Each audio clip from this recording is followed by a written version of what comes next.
Halo sahabat Indo Newspaper. Oke, lanjut 3 kabar mantap lagi nih guys. Nah, yang pertama nanti kita bahas bocoran mantap nih dari lembaga Kris. Bocor halus tapi keliling ya kan. Semuanya dirilis nih guys. Mantap nih. Jika kemarin ada rudal pertahanan pantai dan rudal hanut jarak jauh, ini yang terbaru. Ada rudal SSM atau Surface to Surface Missile dan bocoran kapal selam Midget. Nah, bagaimanakah itu? Dan untuk rudal apakah?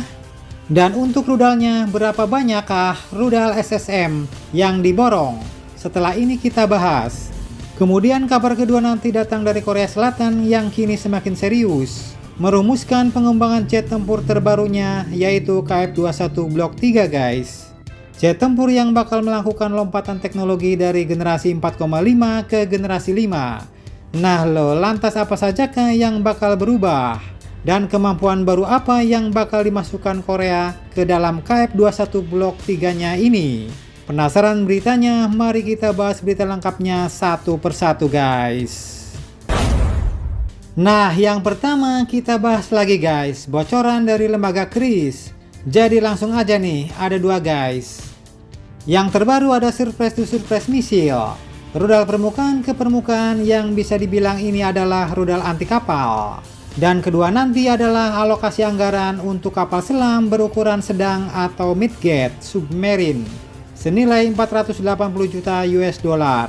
Dimana katanya kapal selam midget ini kemungkinan besar adalah dari Italia guys. Nah, sebelum masuk ke rudal, kita intip dikit dulu nih guys kapal selamnya. Jadi artinya kalau dari Italia dibilang tadi ya sudah jelas ini dengan perusahaan DRAS dari Italia yang bekerja sama dengan Republic Corp. Dan dulu sudah pernah admin bahas guys videonya. Soalnya bulan Februari 2025 lalu mereka sudah menaikkan framework agreement dengan DRAS untuk pengembangan kapal-kapal selam DGK. Intinya kapal selam Midget ini berdesain modular, memiliki kemampuan multimisi, dapat membawa hingga 4 torpedo kelas berat, tempat muatan untuk berbagai peralatan misi, dan tangki pemberat guys, untuk memperluas konfigurasi misi. Kapal selam ini pun dapat membawa hingga 5 ton peralatan termasuk kendaraan pengirim perenang, ROV, EUV, dan rak peletakan ranjau. Kapal selam ini mungkin akan berukuran 30-50 meter dan diawaki oleh 9-15 kru. Dapat kalian lihat dalam sumber yang admin tampilkan berikut. Dan dengan alokasi anggaran 480 juta US dollar ini, sepertinya Indonesia bakal mengambil 2 biji kapal selam Midget dari Italia ini guys. Mantap guys. Nah, sekarang kita lanjut lagi nih ke pengadaan rudal permukaan ke permukaan. Rudal apakah itu? Berapa biji yang dibeli?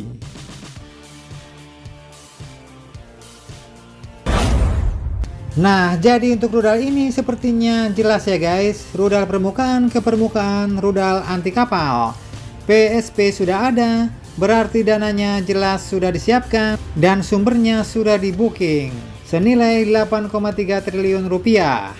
Dan kalau kita tilik lagi sumber-sumber sebelumnya dan dari sumber yang juga dibagikan lembaga Kris, di sini adalah sumber zen.com guys.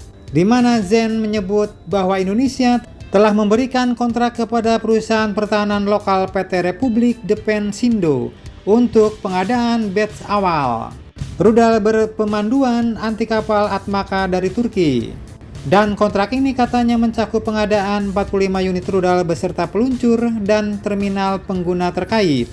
Nah, di sini kata kuncinya jelas adalah batch pertama 45 unit guys. Sehingga artinya alokasi anggaran untuk rudal SSM ini adalah untuk pengadaan rudal Atmaka batch yang pertama.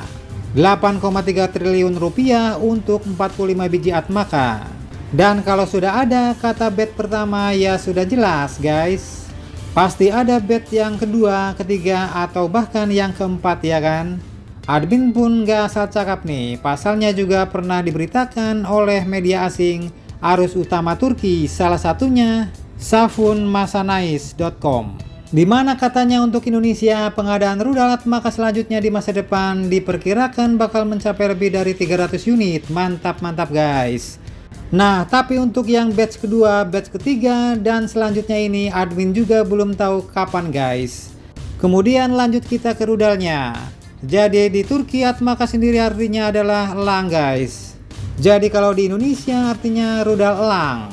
Setiap rudal Atmaka memiliki bobot 750 kg, terdiri atas bodi rudal sepanjang 5,2 meter dengan bentang sayap 1,4 meter. Dan hulu ledak bahan peledak tinggi seberat 220 kg. Dan jika menurut berita-berita sebelumnya, maka kini rudal-rudal Atmaka ini pun mulai dipasang pada banyak kapal-kapal perang kita dalam program R41 guys, yaitu program refurbishment 41 kapal perang Indonesia. Mantap guys.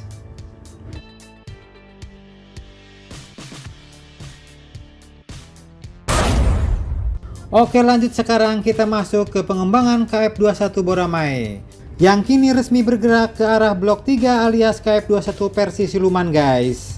Jadi dikutip dari beberapa sumber berita berikut, salah satunya Indomiliter, baru-baru ini mewartakan bahwa setelah KAI yang merilis konsep KF21X pada bulan Juli 2025 kemarin, maka mereka pun kini mulai membuka jalan menuju transformasi KF21 menjadi jet tempur generasi kelima dengan kemampuan stealth alias siluman guys. Dan KF21 Blok 3 ini pun bukan sekedar upgrade kecil, tapi lompatan besar dari pesawat generasi 4,5 menjadi generasi 5 siluman sejati. Nah, pertanyaannya apa sajakah yang baru pada varian KF21 Blok 3 ini? Oke, disebutkan yang pertama nanti bakal ada yang namanya internal weapon buy guys.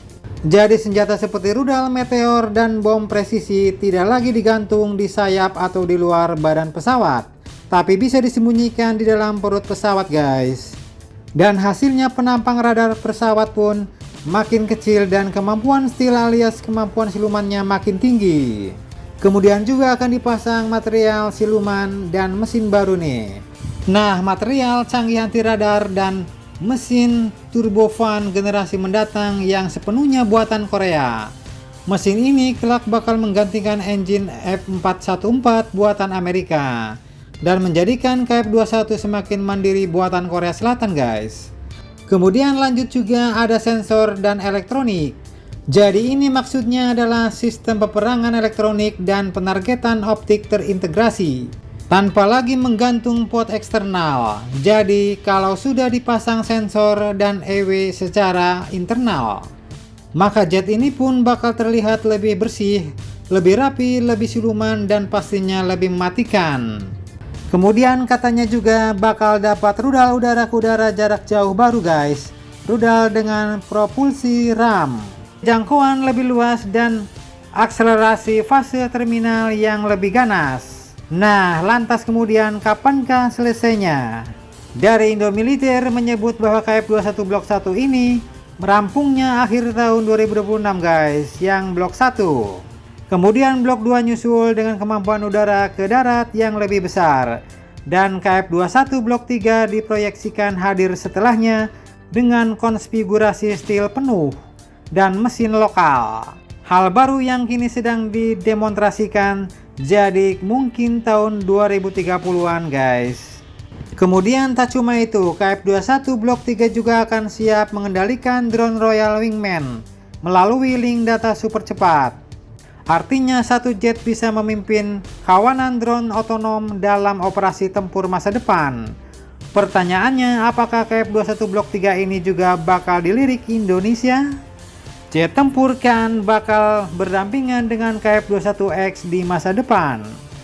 Kalau menurut kalian bagaimana nih? Jangan lupa subscribe, like, share, komen. Tetaplah kalian semangat dan jangan santai terus demi Indonesia maju.